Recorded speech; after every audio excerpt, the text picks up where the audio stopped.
Alright guys, back again. So, talk a little bit about some stuff for the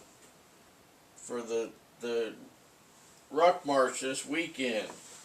So sure you guys are tired of hearing me talk about this stuff.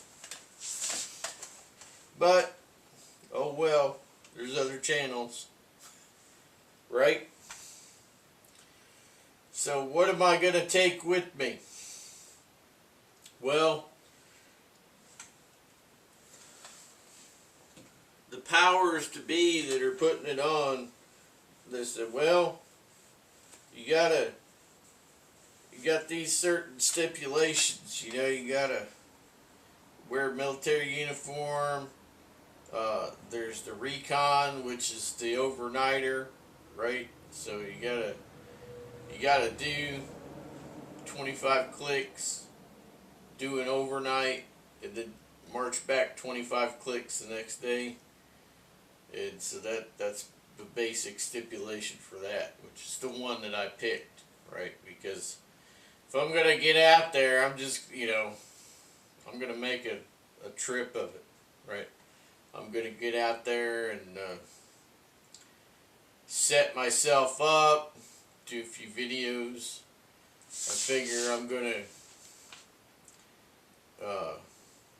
go ahead and talk about a couple of wood stoves, okay? One being the Bush Buddy. So this will be the first fire up for the Bush Buddy. I'll probably play with it a little bit first, and then I'll do the video. I put this little cover on because it doesn't come with one. You figure for $100, it probably ought to come with a basic, a basic bag, but it doesn't. So anyway, I'm going to take the Bush Buddy. So I'll be looking at the Bush Buddy on Saturday, and then I'll be doing a video on that, and then I'm going to do another video with siege stoves, okay? Which, as you guys know, a couple years back I did a bunch of videos on siege stoves. I took them down. I'll probably go through them, put up the best one or two of those. Just re-upload them, but I'm gonna do one talking about siege stoves a bit, and then I'll probably show my little camp I'll be doing. I gotta find a couple things, because it's been a while. I made some special tennis balls for a hide set, for when you're doing up a hide, okay? These tennis balls, okay, they're special tennis balls. I made them up, and if I could find the doggone things, then I'll bring them along and I'll show you. I'll set up the hide the way that I originally intended to, to show you guys, because I used this setup before a long time ago, and it worked good. So I wanted to just pass that on to you guys. What else am I doing? Well, put it over there off to the side. I got my list here, so I'll just kind of talk about my list of stuff here a little bit. So I've got some different flashlights here. I've got my angle head, which it's 100%. It ain't like your usual angle head you get issued. I mean, I've fixed it to where it does not have no flicker at all. And I also use dielectric grease in my stuff too. So I put dielectric grease on all of my contacts, and I cover all of my electrical contacts on the insides of my light, and so forth. Anyway, I did a couple little videos on the old angle head here a couple weeks ago, They don't seem to be getting a whole lot of interest or whatnot, or even likes. But I'm going to tell you that this is a good light, despite what a lot of you guys may have a bad outlook on these little angle head flashlights. But I never had one crap out on me from rain or adverse conditions going in the water. Okay, and I've done a ton of crossings, deep crossings, in the water, swimming, and did not go out. It didn't quit on me. The flicker is annoying as crap, but once you get that sorted, then it's fine. People will say, "Well, that's a huge flashlight." Well, if you take the D cells out and you convert it to double A's with the LED lamp, then you're cutting down on a ton of that weight. Yeah, it's kind of large, but somebody that's older with screwed up hands like I got, it's easier for me to deal with than a lot of smaller lights. Now here's a Surefire, just for comparison. Right now, my buddy gave me that red cover, which was very cool of him. He had two of them. He said, "I'll hook you up with one." But thank you. So there's that Surefire there. But the thing about the Surefire is it's just a regular flashlight. The angle head, I can position it, different ways. Checking the old time there. So what else am I going to be taking on this march? Well, I'll be taking my Bigfoot bells. So when I set up my perimeter alarm, let me know when Bigfoot or that werewolf, because I'm going to be rucking through werewolf territory.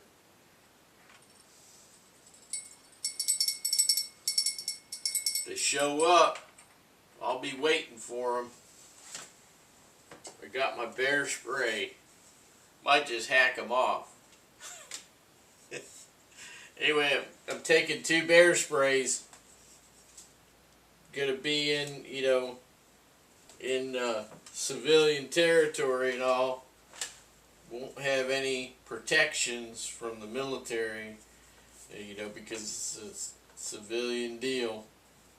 But a bear spray, I'll have 2 bear sprays, and I'll have my walking stick. Normally, if I'm out in the boonies, I'd have a couple of good knives on me or whatnot.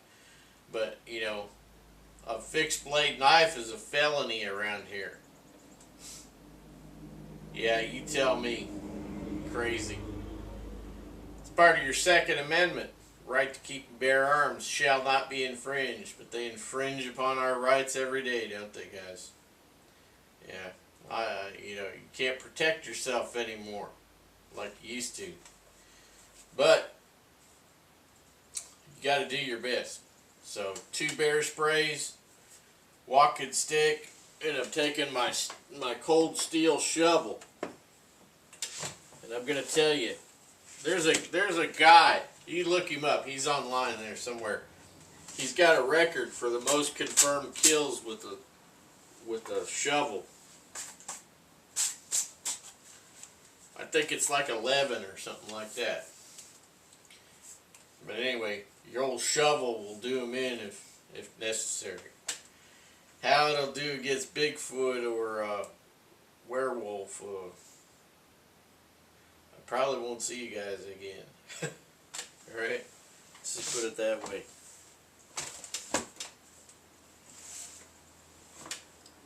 Alright, where are we at? Back scratcher. I'm going to take my trusty back scratcher. Alright? So if you get yourself one of these, I'll probably go ahead and cool it up with a little bit of spray paint. But this is bamboo. So nice thing about that is that you know, you ain't got to worry about warpage or nothing like that. But you get into a hide and you got an itch, you got to scratch it. You can't be making a whole lot of racket, right? You got to be easy going. You know, so tactical back scratcher is your friend. Okay, I'm telling all you guys out there that you could be doing this for a living, or you're already doing this for a living, crawling around like a worm, looking for the proper spot to do the deed. You need a tactical back scratcher, right? It's worth it. It's worth the 5 ounces or whatever it is. It doesn't weigh hardly nothing. Get on it. Get her done. What else? I'm going to be bringing some of this bacon. So I was having my Resurrection Day feast yesterday, and I took out 2 boxes of bacon, 1 box for the trip, because I figure if I make it alive, if I make it alive, I'll have some bacon, right?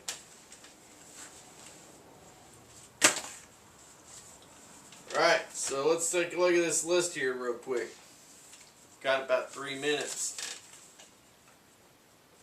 So I'm gonna, the rucksack, medium Alice with frame. Of course, I'm gonna be plussing it up a bit. You saw the other day, right? And I'll have, you know, I'll have that. It's gonna be a combination of Woodland, M81 Woodland, and Tiger Stripe. And yeah, lay down. You look like you need a rest. All right, so I have a chest bag.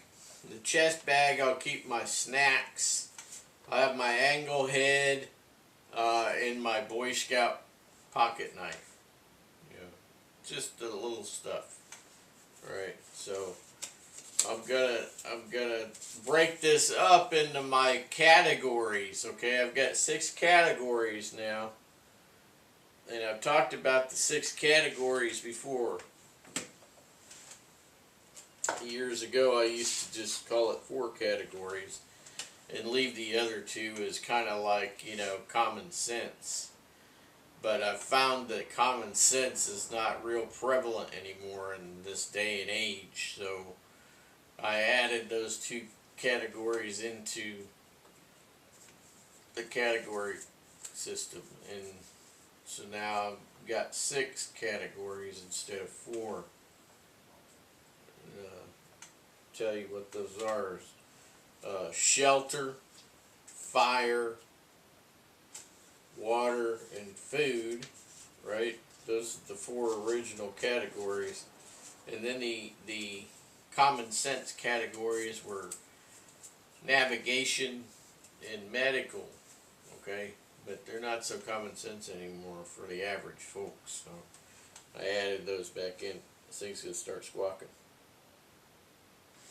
Yeah. So, cancel that. So, that means I'm coming back in another video, so I'll make another video and we'll talk about the rest of this stuff. We'll pick back up with the categories in the next video, and then we'll go from there. So, I'll see you there. Get out! Get out, maggot! Deck maggot.